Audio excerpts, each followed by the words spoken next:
Bonsoir, bonjour mesdames et messieurs, c'est un plaisir de vous savoir une fois de plus encore nombreux devant vos petits écrans pour recevoir chez vous cette émission qui est une émission dédiée à la culture congolaise dans tout le sens du terme et pourquoi pas la culture africaine. Comme je l'ai dit tout le temps, nous sommes dans un continent où tout le monde doit essayer de se mettre la main à la pâte afin de faire évoluer, de faire germer ce continent, particulièrement dans le domaine de la culture. Ce soir, une fois de plus encore, je ne suis pas seul.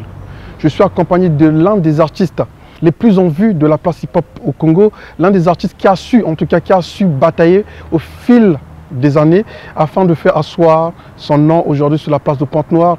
Il est propriétaire d'un label, propriétaire d'un studio d'enregistrement. Il est à la fois artiste et il est aussi à la fois quelqu'un qui évolue dans le domaine professionnel, proprement dit. Il est dans une entreprise de la place. En tout cas, il a plusieurs casquettes. Il essaie de se démerder tant bien que mal pour faire vivre sa culture, pour faire vivre sa carrière musicale. Ce soir, nous avons comme ça le plaisir de recevoir sur ce plateau l'homme qu'on appelle Caceres Paul. Avant d'y arriver, je vais quand même demander, je vais demander comme ça à tous ceux qui nous suivent de cliquer sur abonner, sur la cloche de notification et donner les likes s'il vous plaît afin de faire vivre cette émission, afin que YouTube nous permette d'être toujours en tête de liste pour que vous ayez la possibilité de suivre tout le temps cette émission. Alors, vous avez aussi comme ça la possibilité d'aller sur la page Facebook de l'émission qui n'est autre que Autopsie. Vous tapez Autopsie, vous avez comme ça la page Facebook de l'émission qui va s'afficher. Abonnez-vous s'il vous plaît. Comme je l'ai dit tantôt, c'est pour faire vivre l'émission parce que plus il y a des vues, plus il y a des likes, ça nous permet de prendre goût et ça nous motive de mettre un peu plus de temps, plus d'énergie pour faire vivre cette chaîne et cette émission. Et vous avez aussi comme ça la possibilité de nous suivre sur la chaîne DRTV. Une fois de plus encore, mesdames et messieurs, c'est un plaisir d'être chez vous ce soir pour partager un moment agréable. Bonsoir Caceres Paul. Bonsoir Majestic. C'est un plaisir. En tout cas, je te souhaite les bienvenus chez toi. Ça fait quoi? Ça fait peut-être 10 ans que j'ai toujours voulu te recevoir sur cette émission. À l'époque de Hip Hop Zone, j'ai tout fait, mais je n'ai pas pu. Je ne sais pas pourquoi. Peut-être que les étoiles n'étaient pas encore alignées. Mais enfin te voilà. C'est un plaisir de te recevoir. Alors, quelle nouvelle? En tout cas, par la grâce de Dieu, tout va bien. La santé, ça va? La santé, ça va? Oui, ça va. Le travail, ça va? Ça va. On fait avec. En plus, bien habillé, hein? Toujours bien habillé, Merci. swag. Alors, Caceres. Oui. Je pense que tous ceux qui nous suivent ce soir connaissent un peu déjà le concept de cette émission. Le concept de l'émission est que nous avions envie de connaître comment ce que Caceres a embrassé la carrière musicale, comment ce que Caceres a évolué dans sa musique jusqu'à en arriver là où tu es aujourd'hui. Et on a la possibilité comme ça de faire cette émission dans les deux langues les plus utilisées, sinon dans les trois langues les plus utilisées au niveau du pays. Vous avez le lingala, le français et le mutuba. Et j'aimerais vraiment que de temps en temps qu'on revienne dans le lingala, le mutuba, ici un peu de français, parce que ça permet à tout le monde de nous suivre et notamment de vendre notre culture au niveau international. Voilà, je pense que tout est dit. Donc, Caceres, on rentre dans le vif du sujet. Comment as-tu embrassé la carrière musicale? La carrière musicale, je crois que c'est un truc qui est dans les sangs. Parce que je crois que tout le monde, tous les hommes naissent avec ça. C'est juste d'appliquer. Avant, j'étais un basketteur. Mais après le basket, il y avait un gars qui rappait. Je l'enviais, bien sûr. Et j'aimais écouter le rap. Je me suis inspiré de 50 Cent. Il fallait que je me lance aussi dans le truc. Donc j'ai répété dans le truc. Après, je me suis lancé dans le truc. C'était juste pour essayer. Et quand j'ai fait le premier morceau, les gens commençaient à me féliciter.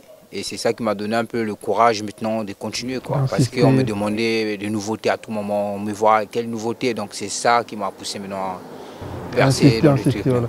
Et finalement, en quelle année as-tu commencé en fait? En quelle année as-tu commencé proprement dit? J'ai commencé en 2002. 2002.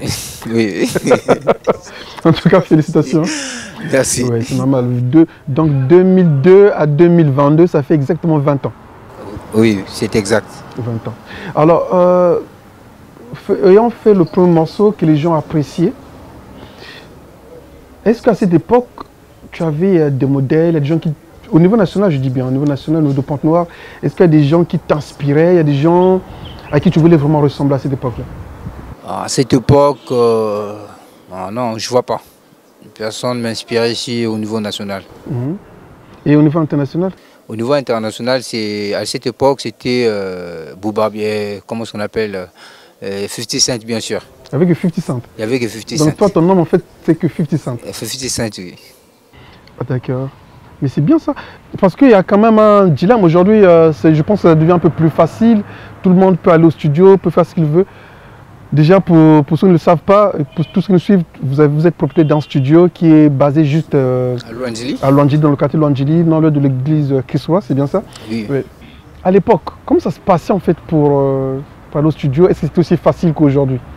Non, à l'époque, c'était chaud hein, pour y aller au studio, c'était chaud. Et ce n'était pas aussi le prix qu'on est en train de payer aujourd'hui. C'était un peu chaud. Il faut aussi arriver au studio tellement qu'il y a trop de gens qui veulent poser. Donc vous êtes obligé de faire la queue. Et non seulement ça, quand tu essaies un peu de bégayer sur ton morceau, on te refoule. On te demande de retourner chez toi à la maison pour aller bien bosser et revenir juste pour poser ton couplet en one shot. Donc c'était chaud, on a beaucoup galéré. Sinon à l'époque, on était beaucoup plus là dans des ruelles, on partait s'affronter, le freestyle quoi. Donc on a une radio cassette sur nous.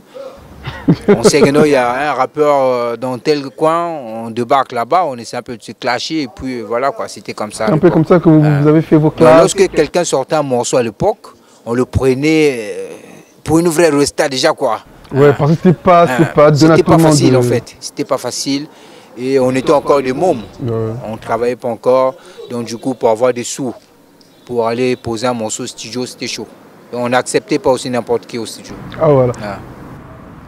Sachant que la musique en gros, c'est un domaine tellement complexe, tellement difficile. Vraiment, c'est pas facile de rentrer. Et la plupart des parents émettent souvent beaucoup de doutes quant à leur fils ou leur fille d'embrasser cette carrière. Toi, je ne sais pas comment ça s'est passé avec la famille. C'était facile ou bien il y a eu des... Non, avec les parents, ce n'était pas facile, puisque j'étais avec maman. Déjà la preuve, lorsqu'on commençait à me solliciter, parce que je n'aurai pas à la maison. Elle dit, lorsqu'elle vient là, non, arrête-moi avec tout bruit là, tout. Donc je suis obligé de tout arrêter. Peut-être me rencontrer dans la rue avec des frangins pour bosser. Mais par contre, quand les gens commençaient à me solliciter, il y a le Yaga Cédric de Facile à Santé que je salue en passant, qui m'avait ramené, ça c'est mon premier voyage bien sûr, pour aller à Dolisie pour faire un show. Lorsqu'il est venu voir le parent, parce qu'il ne peut pas m'emmener comme ça, je ne dépendais pas d'abord de moi-même, il fallait venir solliciter d'abord les parents. Mais lorsque maman a pris ça, en tout cas, elle a dit non, moi je ne veux pas d'abord qu'il puisse faire la musique, parce que dans la musique, si tu veux réussir, il faut forcément faire des sacrifices. Ça va lui pousser à chercher à avoir le succès et à donner maintenant les gens comme ça ne sont pas nombreux dans la famille. C'était dans les sens là quoi. Jusqu'à ce que le grand essaie un peu de convaincre maman et je suis parti. Mais sinon, ce n'était pas facile. Et elle a commencé à avoir maintenant la fierté en moi, c'est lorsqu'elle me voit maintenant à la télé. Voilà. Si elle est à la maison, elle voit, oh non, regarde, il y a ton fils qui passe à la télé, elle sait un peu lui mettre la chaîne, c'est moi qui passe. Donc, du coup, elle était un peu fière de moi comme ça et m'a laissé faire ce que je voulais. Quoi. Maintenant, ton premier morceau, Pop Mondit, tu l'as enregistré en quelle année? Mon premier morceau, je l'ai enregistré en 2000. En 2000, si j'ai vraiment la mémoire, en 2004. 2004 ou 2005. Donc 2 ans ou 3 ans après que tu as commencé? Oui. C'était pas facile. Hein? C'était pas facile en tout cas. C'est pas vraiment facile. Maintenant, d'accord. Alors, tu peux nous parler un peu comment ça s'est passé? C'était quoi? Qu'est-ce qui t'avait inspiré pour faire le premier morceau? Comment ça s'est passé pour aller au studio? Tu as eu l'argent où? Tu peux essayer un peu de nous en parler en fait. Bon, honnêtement parlant, j'enviais mon frangin rappeur qui jouait dans la même équipe de basketball que moi. Parce qu'on avait des filles qui venaient nous assister lorsqu'on jouait, mais les filles étaient convaincues beaucoup plus du gars. Moi, je me disais, mais attends, moi aussi je joue bien, pourquoi est-ce que les filles là sont convaincues du gars? Après, je dis, tiens, c'est un rappeur aussi, il fait 2 choses. C'est un rappeur, peut-être, c'est dans les sens là. Il dit, non, moi aussi, je dois me lancer dans le rap. Donc, avec lui aussi, on était un peu comme des adversaires, on avait des conflits. Donc c'est là où je lui ai dit, bon voilà, je dois arriver là où tu es et faire aussi mes bails à ma façon, quoi, parce que je me voyais un peu limité. C'est là où j'ai commencé maintenant à chercher à enregistrer un morceau. Et heureusement aussi, c'était un bon départ pour moi, pour le morceau là. Et finalement, financièrement, comment tu t'en sorti? Est-ce que c'est les parents qui t'ont soutenu? Est-ce que c'est toi-même? Parce que moi, je me souviens à l'époque, c'était parfois avec l'argent de poche qu'on nous donnait pour aller à l'école. Parfois, on enlevait un petit, quelques pièces qu'on mettait de côté. Une semaine après, on essaie... En fait, c'est un peu de... Parce qu'aujourd'hui, nous avions l'impression que tout est facile. Je veux que tu repasses un peu. Non, vous avez raison. À l'époque, pour ceux qui me connaissent, bizarrement, j'ai toujours pensé faire quelque chose. À l'époque, j'avais la cabine devant notre parcelle. Je faisais mes appels. Je vendais le pétrole. Je vendais le pain devant notre parcelle. Donc, je me débrouillais déjà pas mal, quoi, à l'époque. Même à l'école, en tout cas, maman nous donnait 50 francs. Aujourd'hui, les enfants partent avec les 2000 francs à l'école. Mais nous, à l'époque, on nous donnait des 50 francs. Les 50 francs pour aller bouffer à l'école. Mais moi, par contre, je partais parfois avec 1000 francs, parfois avec 2000. Parce que moi, je vendais déjà. Donc c'est là où j'ai commencé à essayer un peu d'économiser. Avec le bénéfice que je gagnais là, j'ai essayé un peu d'économiser. Et puis... et finalement, c'était quoi le premier studio dans lequel tu as enregistré? Il était où? Les studios dans lesquels... Ah, j'ai oublié les noms. Normalement, le quartier... C'était à Tchétché. C'était à Tchétché? C'était à Tchétché. J'ai oublié le nom. C'était à Tchétché. Et finalement, c'était quoi le premier morceau, le titre? Tu l'as toujours en tête ou bien avec le temps? J'en ai pas en tête, mais le titre peut-être. Juste le titre, c'est quoi? Le titre, c'était Changement. Ah. Non, je comprends en fait. En fait, c'était pour amener le changement du basket vers la musique maintenant. Bien sûr. Ah ouais, parce que tu en avais marre. Mais apparemment, si je comprends bien, apparemment, beaucoup de gens viennent dans la musique à cause des femmes. Ou à cause du succès, parce que c'est pas parce qu'ils ont vraiment la passion de la chose, mais c'est parce que d'abord, bon, on veut se faire aimer, on veut se faire apprécier par tout le monde. Apparemment, c'est ça en fait. Oui, à vrai dire, honnêtement parlant, déjà moi personnellement, ce qui m'a donné le goût de faire la musique, c'était ça, à cause des femmes, parce que j'étais maintenant complexé de mon gars là. Tellement que j'aimais les petites qui venaient là, mais les petites là ne s'intéressaient pas trop à moi, beaucoup plus penchées sur le gars. Donc c'est là où je me suis dit, c'est parce que le gars c'est un rappeur, donc moi aussi je dois me lancer de la musique. Voilà. Et quand tu t'es lancé, tac? Quand je me suis lancé, tac, c'est reparti. Et c'est reparti. Voilà. Mais ce n'est plus les petites lots aussi que j'ai calculé, j'avais maintenant d'autres chances, tout. Voilà. Mais après, ça c'est d'abord le début. Et j'avais pas la maturité en moi. Je pensais que peut-être il y a l'avenir avec des femmes, mais non. Quand j'ai commencé à avoir maintenant un peu de l'intelligence, c'est là que je suis que la musique, c'est pas pour des femmes. Normalement, il faut chercher la thune. Mais toi, tu as une particularité en fait. Tu as une particularité. En tout cas, c'est ce qui te caractérise vraiment. Déjà, à l'époque, moi, j'étais fan de la musique, en fait, du rap français, particulièrement de Marseille. Mais toi, tu avais vraiment cette tonalité-là, marseillaise. Comment est-ce que tu as fait pour développer? En fait, pour d'autres, tu rappais comme des Russes, comme si tu avais un accent russe. Pour d'autres, c'était comme si tu avais un... Il y a ceux qui disaient non, tu rappais comme un Marseillais, d'autres disaient comme un Russe. Comment est-ce que tu as fait pour développer ce côté-là? Et pourquoi tu avais choisi de rapper comme ça? J'ai choisi de rapper comme ça parce que je suis Pounou, d'accord? Je suis côté Pounou, côté Vili. Donc du coup, les Pounou, lorsque le Pounou s'exprime, le R là, on ne dit pas par exemple repartir. Les Pounou disent repartir. Waramura. Tu vois? Donc lorsque le Pounou précisait le mot comme ça, je suis allé au village pour passer les vacances. J'ai vu la manière que ça s'exprimait, tout. J'ai dit, tiens, au lieu que je puisse dire aux gens, faire croire aux gens que je suis Pounou, je dois ramener ma tonalité à moi dans mon style de la musique.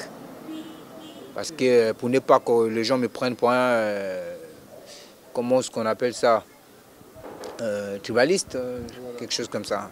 Donc il fallait que je ramène, donc je m'étais inspiré par des Pounou, la langue Pounou quoi. Le R, Warambora, Nandré, John, Nana, donc voilà. Il fallait que je ramène mon couplet comme ça, le R, pour créer un peu la différence parce que j'avais l'impression que c'est comme si tout le monde rappait de la même manière. Quoi, voilà. De la même manière. Donc il fallait ramener cette création-là. Là au moins, tu peux être dans le feat là où il y a au moins 10 rappeurs, Du coup, dès que tu vas balancer ton couplet, tout le monde saura que c'est Casseresse qui pose. C'était bien réfléchi. Merci. En tout cas, félicitations. Non, mais sincèrement, vrai, c'est quelque chose qui t'a démarqué. Et je pense que la plupart des gens qui t'ont suivi, qui t'ont connu aujourd'hui, savent que, comme tu l'as dit, dès qu'un couplet de toi passe, on sait que ça, c'est Casseresse. Oui. Et vraiment, je tiens à te féliciter pour ça. C'est vraiment bien. Mais est-ce que ça te dérangerait de nous faire un petit acapella? Juste un petit, juste 2-3 mesures. Ok. Voilà. Yo. Ils ont rappé sans rien dire. Ils ont les duvets, moi la plume. J'entends les bobos. Mais le gars là, c'est qui? Eh, vous n'êtes pas dans un film pour commettre des crimes. Au micro, je vous compte tout salement. Je suis ni arabe, ni américain, mais allemand. Yi. Merci beaucoup. Non, ça c'est bien, ça c'est bien. Alors, Casseresse, il y a un truc que tout le monde, en tout cas la plupart des artistes, se plaignent souvent. Casseresse, le clasheur. Casseresse, il aime les clashs. Casseresse, lui, il ne cesse pas de provoquer. Pourquoi est-ce que tu es allé vers ces clashs? Merci pour la question. Je crois à l'époque, je visais pas le clash. C'était beaucoup plus le message, je parlais beaucoup plus de moi. Ce qui m'a poussé dans le clash, c'est quoi? C'est lorsque j'ai commencé à avoir des conflits. Avec qui précisément? En tout cas, c'est comme dit, en fait, c'est de l'histoire. Parce que quand je pense pas à 2002, 2010, 2006, c'est le passé. Hein. Aujourd'hui, je pense qu'on a envie de retracer l'histoire. Même ceux qui vont me suivre, ce qui est strictement interdit aujourd'hui, c'est parler de votre vie privée. C'est-à-dire qu'on ne peut pas parler des femmes, des hommes, des enfants qui ne sont pas dans la musique.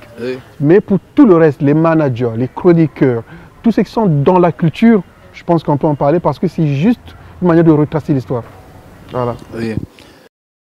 Donc c'est dans le quartier, il y avait des clans, il y avait, nous tous on représentait le quartier, mais il y avait quelques secteurs qui ne s'entendaient pas avec l'autre secteur. Au moment que j'ai commencé à faire le rap, je voulais bien intégrer un autre crew là-bas que je tais le nom. Mais ils m'ont dit, pourquoi voilà. Tu le nom? Non, donne le nom du crew. Non, je préfère laisser ça comme ça parce qu'aujourd'hui nous sommes devenus frères. Donc je ne vois pas pourquoi est-ce que je vais encore parler un peu du mal. Non, en fait tu expliques juste qu'à l'époque j'ai voulu intégrer votre tel clan et puis on est passé à autre chose. C'est tout en fait. J'ai oublié le nom du clan. Ah ok. J'ai oublié le nom. Je voulais intégrer le gars. Ils ont dit, voilà, toi on te pige en tant que basketteur. Un gars qui travaille dans une cabine, aujourd'hui tu veux faire le rap, pourquoi tout? Non, on ne veut pas te recevoir un peu tout comme ça. Donc du coup, ça m'avait mis un peu en conflit. Je n'ai pas du tout apprécié. J'étais obligé de bosser à ma façon. Mais lorsque j'ai commencé à bosser à ma façon, c'est des gens, ils ont appris maintenant. Parce que moi, ce qui est bien, dans le quartier, je suis ouvert. Je suis vraiment ouvert à tout le monde. Donc la majorité des petits, tous les jeunes du quartier m'aimaient. Même si je dinquais, ils étaient toujours là à me soutenir. Un rappeur vient là-bas, non, nous, notre rappeur, c'est seulement un tel. Même s'ils savent que toi, tu rappes mieux que moi, en tout cas, on va te dégrader là-bas. Notre rappeur, c'est un tel. Donc, ça a rendu un peu les autres crews là maintenant jaloux. Ils ont commencé à faire des morceaux. On me clash. Hein. C'est lorsque j'ai appris ça. Ça a ramené maintenant des conflits. Les petits qui viennent, non, voilà, les gars là, on a parlé de toi là-bas, ils sont en train de nous mal parler de toi, tout. Ça devait même mal finir, tout. Je dis, bon, ok, c'est comme ça. Oh, ils ont même fait un morceau, ils m'ont fait écouter le morceau, je dis, bon, d'accord. Comme si ils veulent la fête, c'est comme la guerre. Nous tous, on a les fusils, on a peur de personne. Hein. Voilà.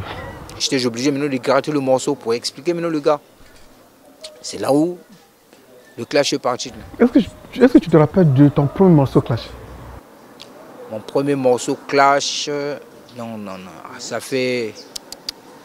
Vous savez, Majestic, si ça de calculer mes chansons, je peux en avoir au moins plus de 400. Oui, aujourd'hui, je peux en avoir au moins plus de 400. Parce qu'à l'époque, même jusqu'à aujourd'hui, je suis toujours motivé d'aller au studio. Parce qu'il y a des autres qui ne veulent pas dépenser pour la musique, pour ce qu'ils font. Ils veulent qu'il y ait toujours quelqu'un, surtout quand il s'agit de feat, hein, pour faire que ce soit toi qui dépenses pour eux. Mais je ne suis jamais découragé pour ça, donc j'ai sorti beaucoup de morceaux. En tout cas, le premier clash là, le titre, en tout cas, je ne m'en souviens plus. Et bizarrement, tu en as fait l'une de ta marque de fabrique.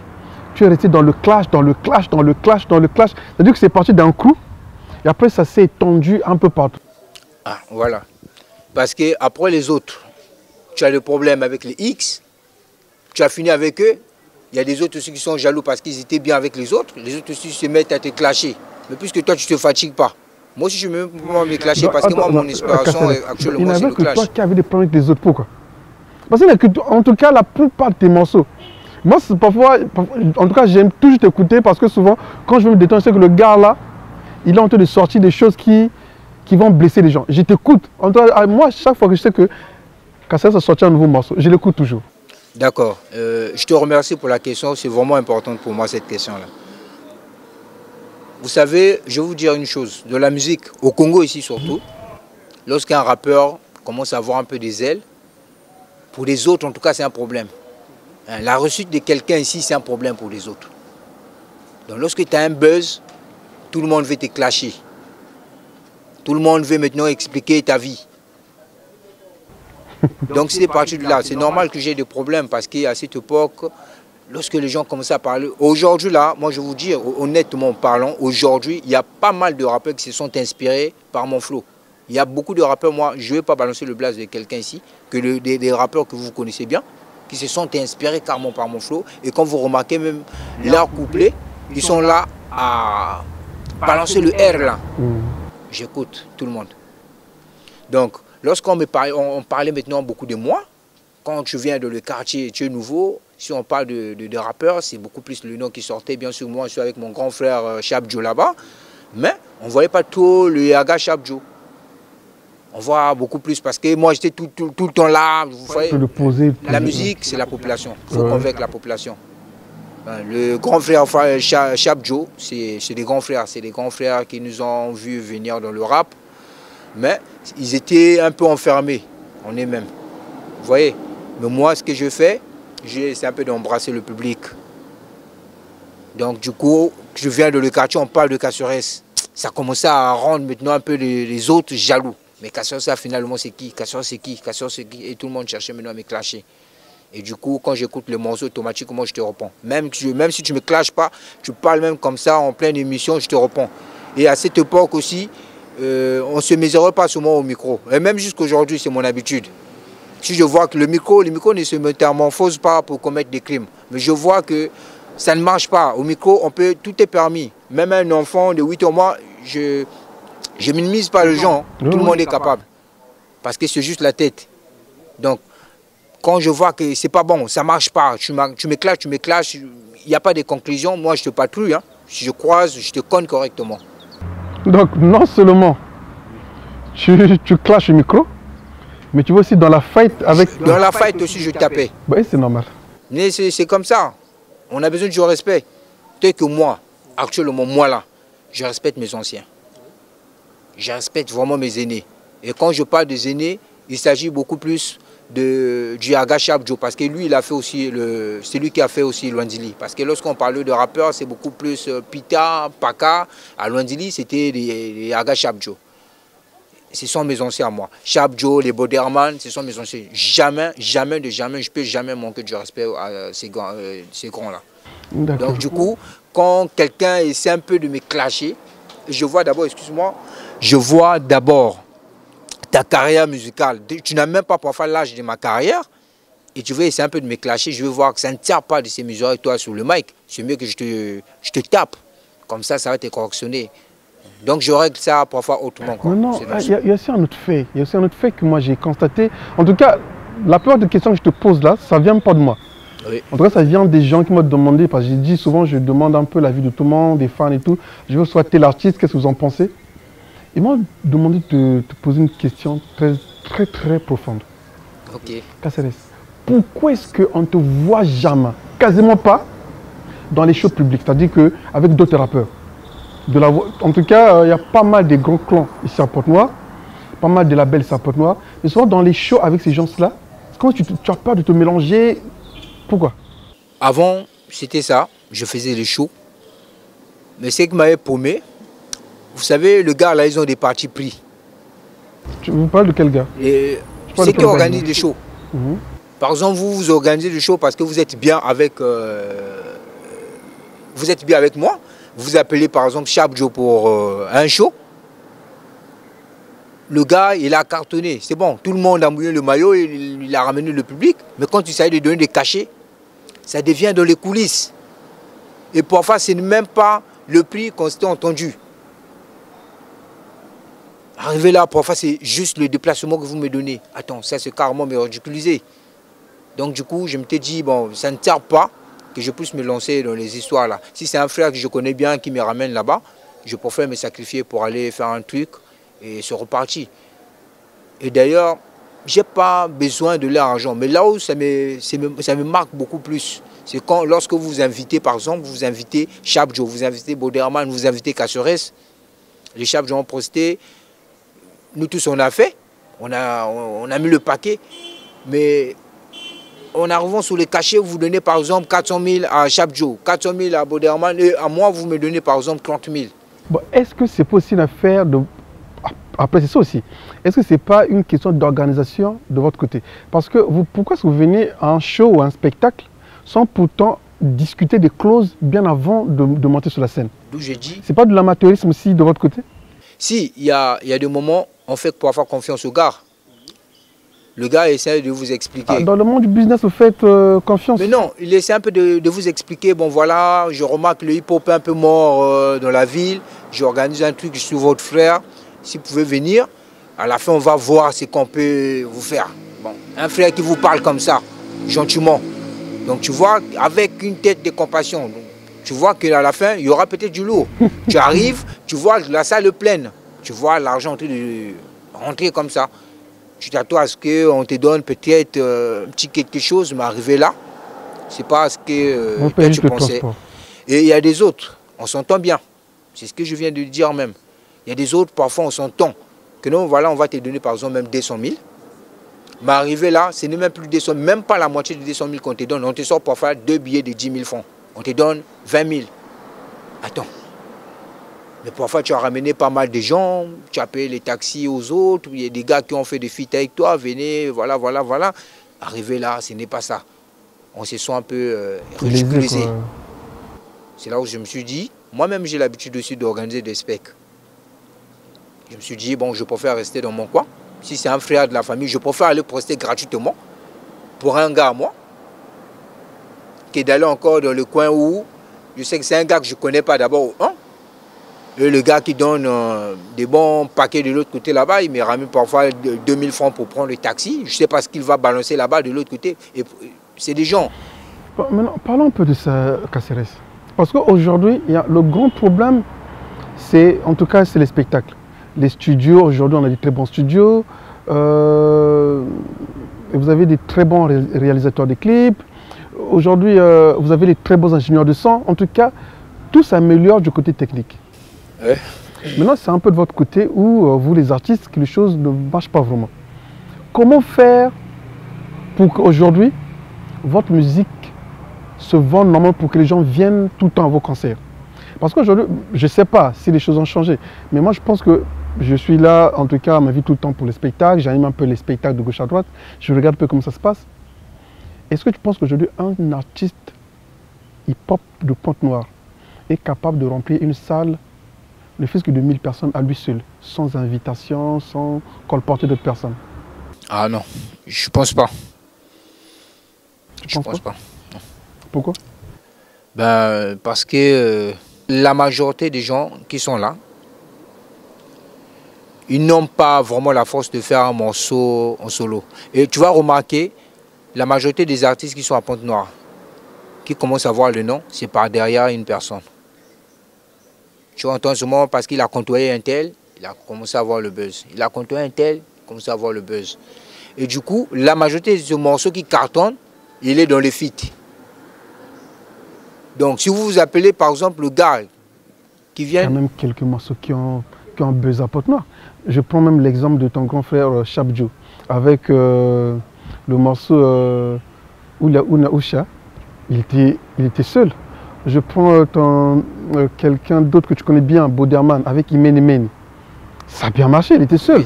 Je vais prendre comme ça, comment ça s'appelle, Mixtone, avec Yulai, il était seul. Je vais prendre Ya Techno, avec SNE, il était seul. Il y a quand même des morceaux. Aujourd'hui, tu prends Sam Samurai avec je pense que c'est une trilogie, si je ne me trompe pas, de ces trucs Sapo Gang. Il est seul. Maintenant, là où moi je me pose la question de savoir pourquoi est-ce que ces artistes-là, avec tout ce nom, même toi y compris, tu as fait des morceaux qui ont marché. Mais pourquoi est-ce qu'aujourd'hui vous êtes incapable de remplir des salles si vous êtes seul en spectacle, c'est-à-dire si vous êtes mis en tête d'affiche? D'où j'ai dit non. Les noms, l'artiste pour avoir le fan, c'est des featuring. Nous-mêmes comme ça, si vous faites le rap par exemple, vous êtes en Goyo, moi je ne connais pas tous les gars qui traînent avec vous. Vous non plus, vous ne connaissez pas tout le monde qui traîne avec moi. Mais une fois qu'on se mélange sur un morceau, les gars là vont, à travers vous, ils vont me connaître. Ainsi de suite. Et à travers moi, mes gars aussi vont te connaître. Ainsi de suite. Donc là, j'ai gagné aussi une partie des fans en Goyo. Mais dire que moi-même, seul, j'organise un truc, que là, hein, on organise un show spécialement Casseresse. Donc, il n'y aura pas d'autres artistes tout, ça va paumer les gens. Oui, mais aujourd'hui, non, moi, mon souci, c'est quoi? Casseresse, tu es un garçon très talentueux. En tout cas, je pense que tout le monde le sait. Tu es un garçon très talentueux. Déjà, je le dis pour tous ceux qui ne le savent pas, si vous voulez découvrir en fait la musique de ce garçon, je pense que dans la description de la chaîne YouTube, je vais mettre le lien qui va vous rediriger vers ses clips ou vers sa chaîne. Ou encore, vous tapez Casseresse et Paul. C'est bien ça, si je me trompe pas. Oui, Casseresse et Paul officiel. Voilà, Casseresse et Paul officiel sur YouTube. Vous avez comme ça tous les clips de... En plus, vous avez toujours de la musique très très engagée. Quelquefois, je me dis, ah, ce gars... Moi, je me dis, mais le gars là, il est arrivé juste au bord de la frontière. Est-ce que...